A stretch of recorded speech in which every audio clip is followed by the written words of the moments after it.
So இந்த வீடியோவில் என்னோட கப்பி கலெக்ஷன் தான் பார்க்க போகிறோம். இப்போதைக்கு வந்து பெருசாக கலெக்ஷன் கிடையாது. இப்போ தான் வந்து கொஞ்சம் கொஞ்சமாக வந்து ஆரம்பிச்சிருக்கேன் கலெக்ட் பண்ணுறதுக்கு. பட் இருந்தாலும் இப்போ ஒரு வெரைட்டி வந்து குட்டி போட்டிருக்கு, அதை வந்து காட்டலாம் அப்படின்ற ஆசையில் உங்களுக்கு வந்து இந்த வீடியோ வந்து கவர் பண்ணுறேன்.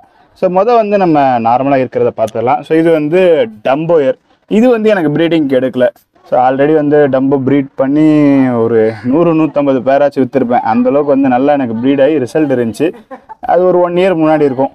ஸோ அப்போ வந்து ப்ரீட் பண்ணி எல்லாத்தையுமே வந்து கொடுத்துட்டேன். அதுக்கப்புறம் பெருசாக எந்த ஒரு கப்பியுமே நான் வந்து ப்ரீட் பண்ணல. எனக்கு நல்ல ஒரு பெஸ்ட்டு ரிசல்ட் கிடச்சது எது அப்படின்னா டம்போயர் தான். ப்ரீடிங்கில் நல்லா சூப்பர் ப்ரீடிங் ஆச்சு அந்த டைமில். ஸோ இப்போ வந்து சேலுக்கு எடுத்திருக்கேன். எனக்கு இன்னும் ஒரு 10 பேர் கிட்ட வந்து கையில் இருக்குது. அது எல்லாமே வந்து சேலுக்கு வச்சுருக்கேன். இது வந்து பேர் 150 சரிங்களா. சும்மா ஒரு 3 மேலே மட்டும் இந்த ஒயிட் பாக்ஸில் போட்டு மேலே எடுத்துகிட்டு வந்திருக்கேன். கீழே வந்து டபுள் வச்சுருக்கேன். மேலே வைக்கிறதுக்கு இப்போதைக்கு இடம் இல்லை. ஸோ நீங்கள் மேலே பார்த்தீங்கன்னா தெரியும். ஸோ அங்கே வந்து ஃபார்ம் ரெடி பண்ணிகிட்ருக்கேன். அது முடிஞ்சது அப்படின்னா கப்பி, பீட்டா, ஃப்ளவர் ஹானு கொண்டு எல்லாமே வந்து நம்ம மேலே வைக்கலாம்.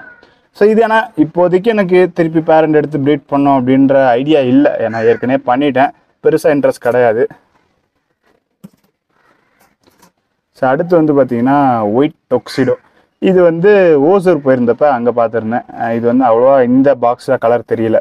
ஒயிட் கலர் கப்பியே ஒயிட் பாக்ஸில் போட்டிருக்கேன். ஸோ அந்தளவுக்கு கலர் தெரியல. 2 மேலும் ஒரு ஃபீமேல் இதில் போட்டு வச்சுருக்கேன். இதுவும் ஒரு 10 பேர்கிட்ட கீழே டபுளை வந்து போட்டு வச்சுருக்கேன். இதுங்க வந்து ரொம்ப சைஸ் கம்மி, செமி அடல்ட்டோட கூட கொஞ்சம் சின்னதுன்னு சொல்லலாம். கரெக்டாக இப்போ தான் ஒரு குட்டி போடுற ஏஜை வந்து டச் பண்ணுது. டம்போ வந்து ஃபஸ்ட் பேட்ச் குட்டி போடலாம், அந்த ஏஜை வந்து டச் பண்ணியிருக்குங்க. இது இனிமேல் தான் டச்சே பண்ண போகுது. எல்லாம் குட்டி போடாத பேரண்ட்டுங்க. ஸோ நல்ல குவாலிட்டியானது.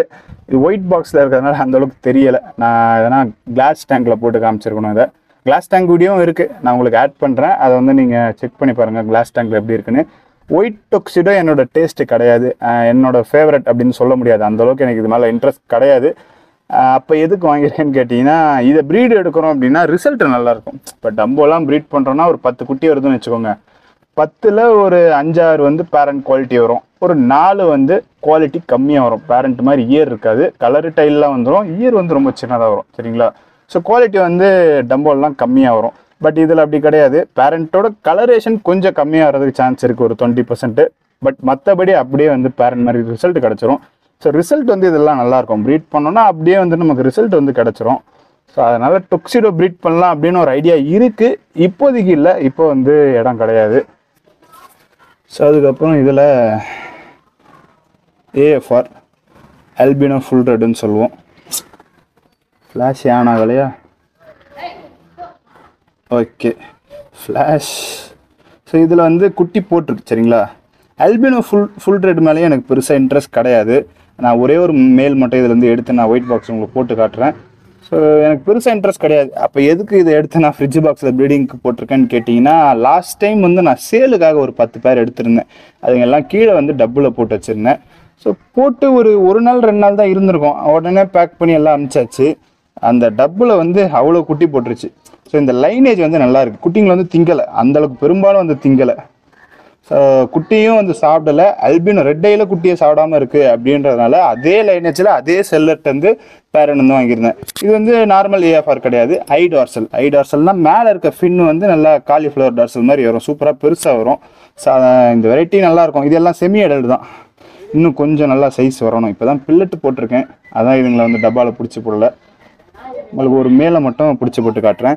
ஸோ லாஸ்ட்டாக குட்டி போட்டு சின்ன பார்த்தீங்களா, அதாவது நான் சேலுக்கு வாங்கினது கீழே டப்பில் போட்டு சின்ன பார்த்தீங்களா, அதுங்கெல்லாம் கீழே நல்லா வளர்ந்துருச்சுங்க. இதுங்களோட இந்த பேரண்ட்டோட சைஸ் கொஞ்சம் தான் கம்மியாக இருக்காது. அதுவும் இன்னும் கொஞ்சம் சைஸ் வந்தோடனே இந்த பேரண்ட் கூட எடுத்துகிட்டு வந்து மேலே விட்டுருவேன். அது ஒரு 5-6 இருக்குங்க. ஸோ இந்த லைனேஜில் குட்டி உடனே போடுது, அதே மாதிரி சாப்பிடலை. அதனால தான் இந்த லைனேஜ்லேயே அதே செல்லட்டு வந்து நான் பேரண்ட் எடுத்தேன். ஸோ ஒன்ஸ் ஒரு 1 மந்த்து 1.5 மாதம் கழிச்சு இதெல்லாம் சேலுக்கு வந்துடும். இதே லைனேஜ்லேருந்து நீங்களும் பர்ச்சேஸ் பண்ணிக்கலாம். ஓகே, ஸோ ஒரு மேல் ஃபீமேலாக ஒயிட் டப்பாவில் போட்டு பார்ப்போம். இதை 2 தடவை கையில் பிடிச்சி எடுத்துட்டேன். ஸோ 2 தடவையும் வந்து கீழே ஜம்ப் ஆகிடுச்சு, பயங்கரமாக ஜம்ப் பண்ணுது. ஸோ ஹை டார்சல் இதில் தெரியுதான்னு தெரியல, இது செமி அடல்ட்டு தான், அந்தளவுக்கு வந்து இதில் டார்சல் தெரியாது. இன்னும் கொஞ்சம் ஏஜ் ஆகிறப்ப நல்லா சூப்பராக தெரியும். ஃப்ளாஷ் போடுறதுனால பயங்கர பஞ்சியாக தெரியுது. இந்தளவுக்கு பஞ்சியாக நேரில் கிடையாது சரிங்களா, ஃப்ளாஷ் நல்லா தான் தெரியுது. ஓகே, டப்பாவில் போட்டு பார்ப்போம். ஸோ மேலு ஃபீமேலு, இப்போ இந்த ஃபீமேலும் குண்டாக தான் இருக்குது. எல்லா ஃபீமேலும் இதில் இருக்கிறது குண்டாக தான் இருக்குங்க. ஓகே, ஆக்சுவலாக நல்ல குவாலிட்டி இது. செல்லட்டை நான் எடுத்த எல்லாத்தோட கம்பேர் பண்ணுறப்ப இந்த அல்பினோ ஃபுல் ரெட் வந்து நல்ல குவாலிட்டி. ஓகே, 1 மந்த்து கழிச்சு இது ஒரு அப்டேட் பார்க்குறேன். இதில் வந்து இப்போதைக்கு ஒரு 2 ஃபீமேல் குட்டி போட்டிருக்கு. ஒரு 2 பேட்ச் குட்டிங்க பேரண்ட் கூட இங்கே சுற்றிட்டு இருக்கு. மொத்தமாக ஒரு 15 குட்டி தான் இருக்கும். பேரண்ட் சைஸ் கம்மின்றதுனால குட்டியோட கவுண்ட் வந்து கம்மியாக தான் இருக்குது. சரி, ஓகே. ஸோ இப்போ மேலோட்டமாக இங்கே வேலை எந்த அளவுக்கு நடந்திருக்குன்றதை பார்ப்போம். ஸோ ஃபார்ம் வந்து சிமெண்ட் ஷீட் செகண்ட்ஸில் வாங்கி தான் பில்ட் பண்ணிகிட்ருக்கேன். ஓரளவுக்கு கொஞ்சமாக கிடச்சிருக்கு. சிமெண்ட் ஷீட் எங்கேயும் கிடைக்க மாட்டுது. ஸோ இது வந்து 15க்கு 15 அடி. எல்லாரும் 10க்கு 10 சின்னதுன்னு சொல்கிறதுனால 10க்கு 10 போடக்கூடாதுன்ட்டு 15க்கு 15 போட்டாச்சு. ஆனால் ரொம்ப பெருசாக இருக்குது. இவ்வளோ பெருசு எதுக்குதா அப்படின்ற அளவுக்கு வந்து பெருசாக இருக்குது. உயரம் 10 அடி. அனல் கீழே அந்தளவுக்கு இறங்கக்கூடாதுன்றதுக்காக உயரம் அதிகமாக கொடுத்துருக்கோம். எக்ஸாஸ்ட் வைப்போம் அனலை குறைக்கிறதுக்கு. சரி, ஓகே. இதுக்குன்னு ஒரு தனி வீடியோ நான் போட போகிறேன். ஃபுல்லாக கட்டுறதுக்கு முன்னாடியே ஒரு 2 டேஸ்க்குள்ளே போட்டுருவேன்னு நினைக்கிறேன். அப்போ இன்னும் டீட்டெயிலாக என்ன ஐடியா, எது எங்கெங்கே எப்படி பண்ண போகிறேன்றதெல்லாம் நான் சொல்கிறேன் உங்களுக்கு. ஸோ இந்த வீடியோ வந்து முடிச்சுப்போம். இந்த வீடியோவில் தான். இந்த வீடியோ பிடிச்சா லைக் பண்ணுங்கள். வேறு ஏதாச்சும் வீடியோ ஒன்றுச்சா கீழே கமெண்ட் பண்ணுங்கள். பாய்.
Thank you.